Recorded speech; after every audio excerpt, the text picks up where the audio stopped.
For Christians, persecution is a mark of purity. Grace and peace, everybody. Welcome to Sabbath School Study Group. This is it. Fifth part of this 5-part series. We're closing it out talking about persecuted yet triumphant. That's the church in the Word, the true church of God.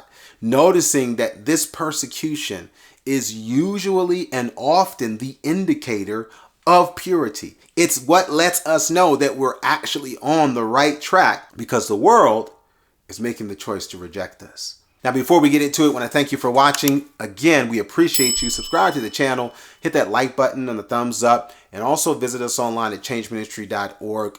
We would love to come to your church, your school, wherever you are, to encourage your body, to encourage your group, to keep the faith.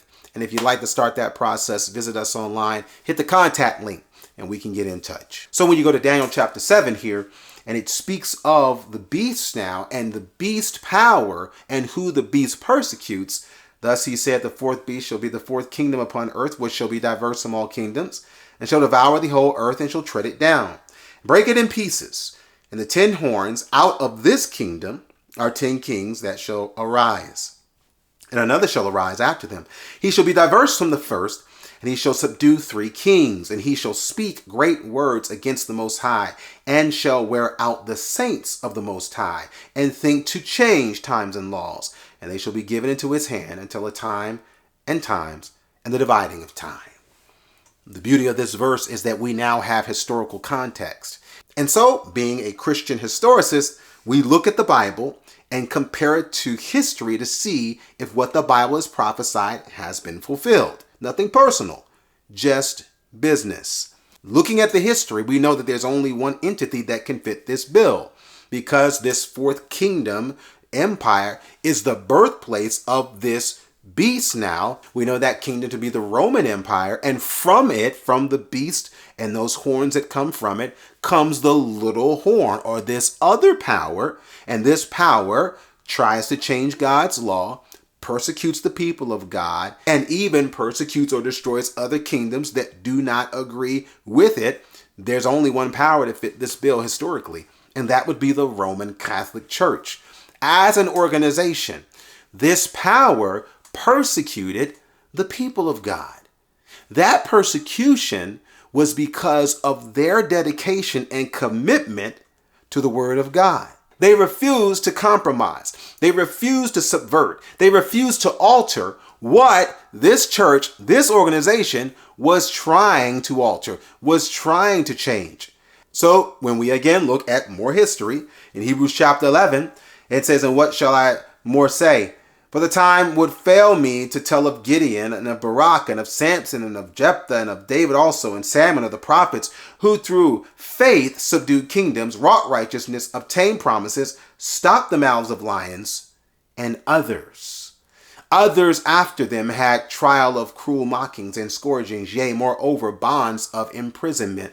There is a direct line, there's a lineage between these patriarchs and then the people who Daniel says fell into persecution for a time, times, and half a time. Prophetically speaking, 3.5 prophetic years. So if you take 3.5 years, time 360 days, you're going to get 1,260 days, or prophetically speaking, 1,260 years. Again, more history. 538 to 1798, you can open the history books, the people were persecuted. And they were persecuted because they had the same faith, the same truth that Samson believed, that Barak believed, that Jephthah believed, that the patriarchs and the matriarchs believed. So now when we get to Revelation chapter 12, here we see the church is symbolized as a pure woman. But it's the purity of the woman that leads her to being persecuted. Because in verse 2 it says, she being with child cry, travailing in birth, and pain to be delivered. We know that this child prophetically is Christ, who would come to deliver his people. Eventually, the woman flees into the wilderness, where she had the place prepared of God, that they should feed her there 1,260 days. What do you know? The same prophecy of Daniel 7. And I heard a loud voice saying in heaven, now is come salvation and strength and the kingdom of our God and the power of his Christ. For the accuser of our brethren is cast down, which accuse them before God day and night. Do you see the adversary? Do you see his attack? He accuses, he attacks because of their purity. So we can see that oftentimes when people are coming at us, if we're believers and if we are faithful by the grace of God, we can count that attack all joy, because the devil's not really attacking me. He's not really attacking you. He's attacking what God is doing through us. He's persecuting his purity. See, it's God's purity. I know it's not my purity. So if he's attacking my purity, I know he's attacking the purity that comes from the presence of God in my life. This is why we can be encouraged. This is why we can stand on truth. This is why we can have a hope. This is why we can resist. This is why we can shine. Because the light that's in us, that's the light that he's trying to take out. And the light that's in us, it can't be put out. I may pass away. I may fade away. But the word of God will endure. And not only will that word endure, if I have to go to sleep while I'm here, it's all good, because Jesus is going to wake me up just like he woke up Lazarus. I'm encouraged.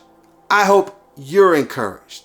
And we recognize that God's promise to us is that we can be assured that even when times get hard, those hard times can be counted a joy, because they let me know that God is in my life, God is in your life, and God is going to overcome.